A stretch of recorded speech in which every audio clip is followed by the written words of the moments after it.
Thank you, Tyler, for putting this together. It's a really, really nice thing to be a part of. I was going to read a poem by Wisława Szymborska, and then a couple new ones of mine, and then a poem by Tomas Moran.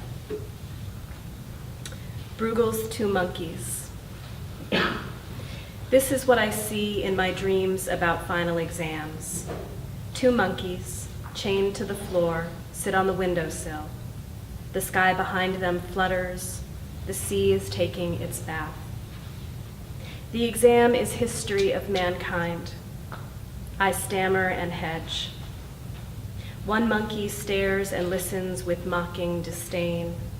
The other seems to be dreaming away, but when it's clear I don't know what to say, he prompts me with a gentle clinking of his chain.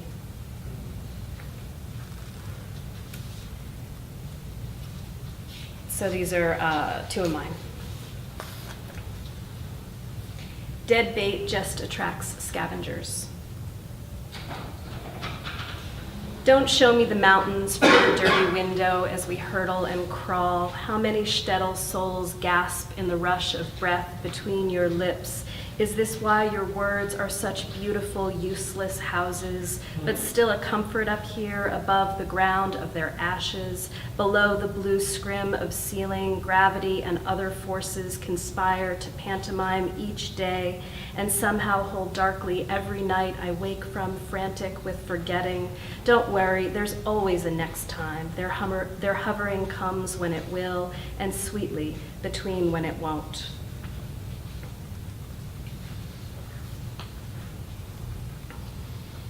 Unknown beloved. The canopy is singing. Sloths in sleep look like the dreaming dead. Awake, little different, under eyelashes stalwart as sapodillas, fringed as palms. If to a trained true mastery 10,000 hours are required, yes. If it is the habit of geniuses to nap, yes. If the highly successful sleep fewer than 4 hours per night, the inverse. If expert survivalists sleep while maintaining partial consciousness, the reverse. But you sleep fitful in a bed at the average appointed intervals, and under it you keep only some number of heaped up words. What is our dreaming good for? It is reasonable to wonder. In what are we expert? A certain fumbling in the hours when we make good habitats for other organisms, which is where dimly we first recognized each other. And now I'm going to read this fabulous poem by Tomas. We'll then close out these flights. Miles Davis Stole My Soul is not entirely accurate because John Coltrane was there and Bill Evans too, and I forget who else. Because after they finished playing and fled the scene, I felt kind of, not blue exactly, but green. The kind the old masters used to paint trees groaning or the warm sheen on a rotten ham. My soul had begged me to listen to jazz after we argued about the stoic on the corner selling flowers, ranting about paradise and how the soul was a kind of vegetable, a cucumber, I think he said, which I wanted to believe, even if the cucumber is obviously a fruit. My soul knew this wasn't right, of course, it being the subject in question, so it sought to prove me wrong by inviting Miles and co. While I was making a salad, no less, 2 parts radish, 1 part joke, to dip their notes like ladies and empty my heart. Ladles and empty my heart. A little suggestion for you. By the time I chewed the last piece of lettuce, my soul was gone, and there was no one left with whom to argue about the seemingly arbitrary Best Buy dates on milk cartons, which are meant to convey a sense of security, however fragile, or about the defect in every body of water an impressionist painted, who, for all their love of nature, never set one ripple right, a fact I learned in the days that followed, searching for my soul in lakes and rivers, dishpans and aquariums, because God is nothing if not a comedian. And when I still couldn't find my soul, I found an intersection and lectured on charity and loss.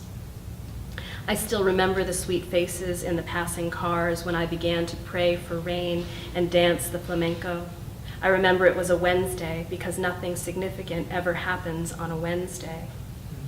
When no clouds bloomed on the horizon as a symbol of divine forgiveness, I returned home, where I found the Stoic with milk on his lips, skinning an orange, standing in the same place I had stood with my salad, this peddler of cucumbers, who I was going to remind about the laws of property, except he started singing, yes, singing, a song I hadn't heard before, but that I was sure was godly because I recognized Galilee and Adam and shame, as well as the white rolling of his eyes, which told me he was now a servant of the music, making his throat open and close like a gate, releasing the warm floodwaters of his voice that filled and overran the hole I had still been calling my heart.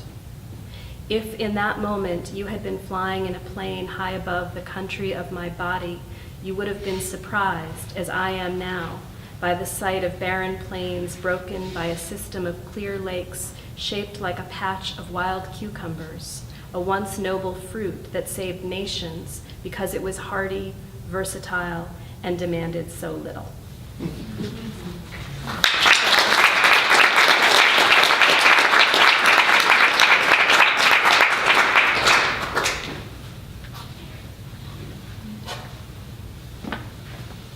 Good evening.